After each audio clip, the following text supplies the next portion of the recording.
All right. Hello, everyone. So today I'm just going to go over the answers to our AP practice test. It was just a 10-question test on a poetry, and the title was The Whippoorwill in the Woods. So I'm just going to go over a few of the tips. Tip number one, I definitely would suggest that you look at the title carefully to already give you a clue of what this poem is about. So maybe I don't know what a whippoorwill is, but I can already tell it has to do with the woods.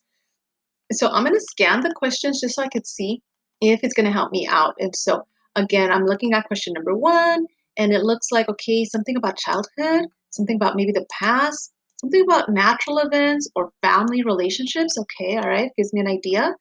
The whippoorwill is called voice of obsession because it has a shrill cry. It repeats itself. It's invisible. Okay, so now I'm thinking it's either about an animal or an insect or some kind of creature.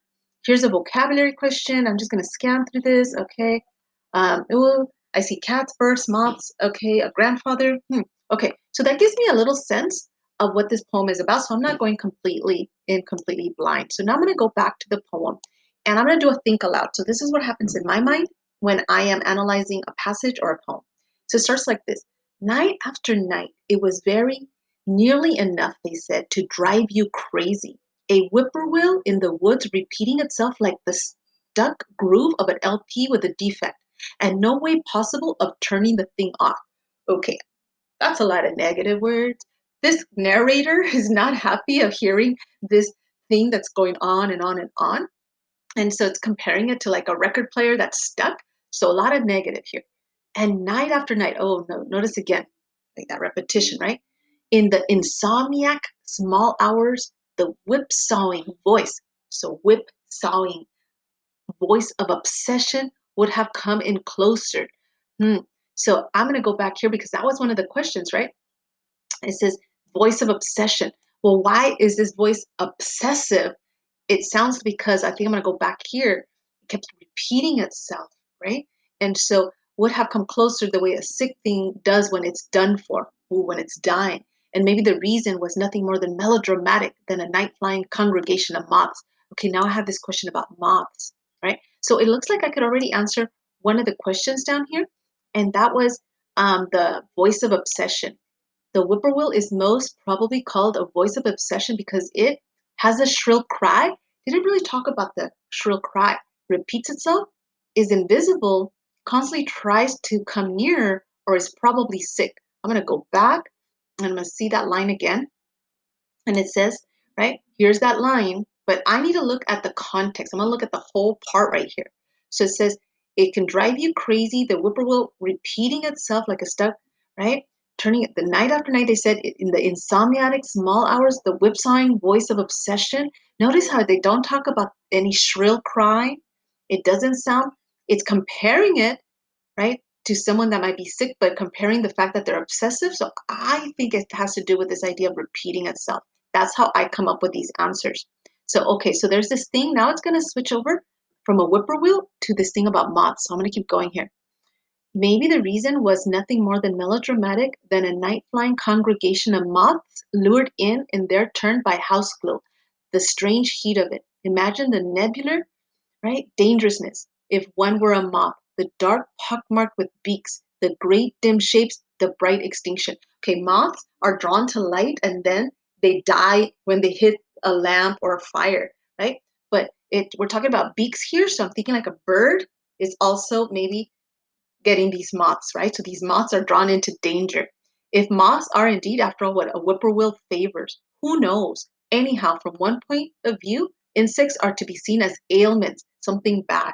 Moths, above all, the filmed over innumerable nodes of spun out tissue untidying the trees. This person does not like moths.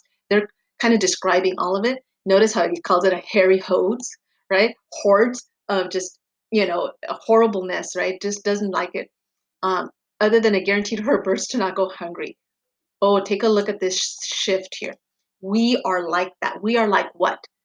Is this person comparing us to moths headed towards this dangerous place?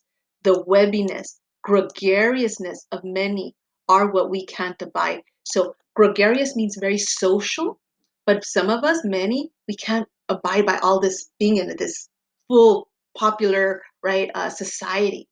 We single out for notice above all what's disjunct. What does this line mean? Right? So again, we single out for notice.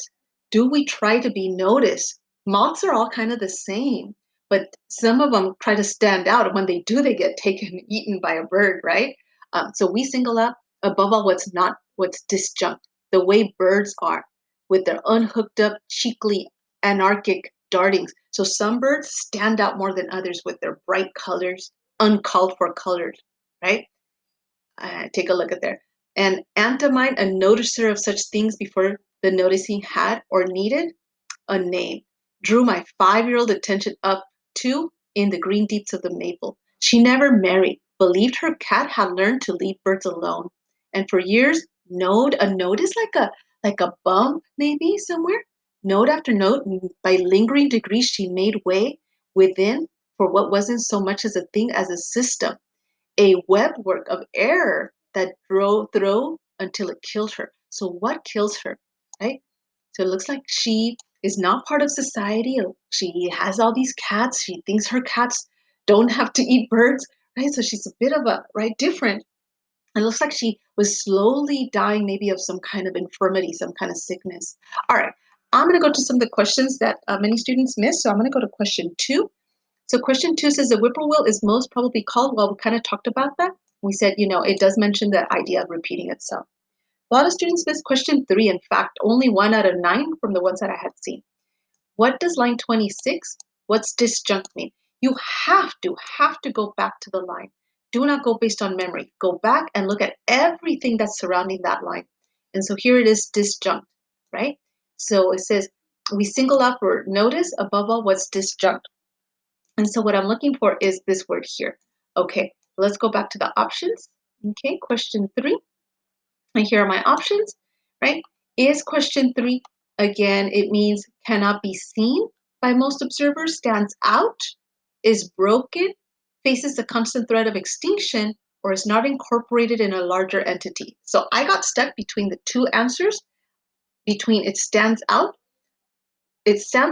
the purely natural world, or is not incorporated in a larger entity. Correct answer is letter E. So it's not taken in, right? So the word disconnected, disjunction, right? So not connected, right, into a larger part. I basically just used word and took that word apart. So that was number 3. Number 4, correct answer. In line 38, the cause of the ant's death is described in language most similar to that used by the speaker to describe what. So I have to, here's my trip again, have to go to line 38, 35, 36, 37, 38, right? But I can't just look at that line. I have to look at everything around it. So I really want to do more like this. So it's going to say something like, she never married, believed her cat had learned to leave birds alone, and for years, node after node, by lingering degrees, she made way within for what seemed to be a system of web work. Now, I heard the word web before, and that was used over here with mobs, the webbiness, the gregarious, right? And she's talking about moths. So the correct answer for that one is going to be letter number 4 is going to be C. She compares them to moths, okay? And we have question 5. The diction used to describe moths suggests what? So I'm going to go back to line 19 to 21. Always, always go back into the poem. And here it is. The moths above all are filmed over innumerable nodes, right, all the way to 23. Right? No wonder, right? What use it can be, right? Okay, so a lot of negative words. Let's take a look at the options. So number 5, yeah, there it is. Is it that the words are science is slowly beginning to understand certain mysteries? The speaker finds some aspects of nature alien. Nature is able to provide a truly tragic spectacle. Nature is governed by a higher power. The beauty of nature is a source of comfort. Okay, there's too much negative words, so it's not going to be E. It's not going to be A. Nature is able to provide a truly tragic, or there's a higher power. I don't, let me go back again, and I'm going to double check that line 19, right? Innumerable nodes, tissue, right? And then she says, one wonders what use they can have. So it's almost like she doesn't understand. So the correct answer for number 5 is going to be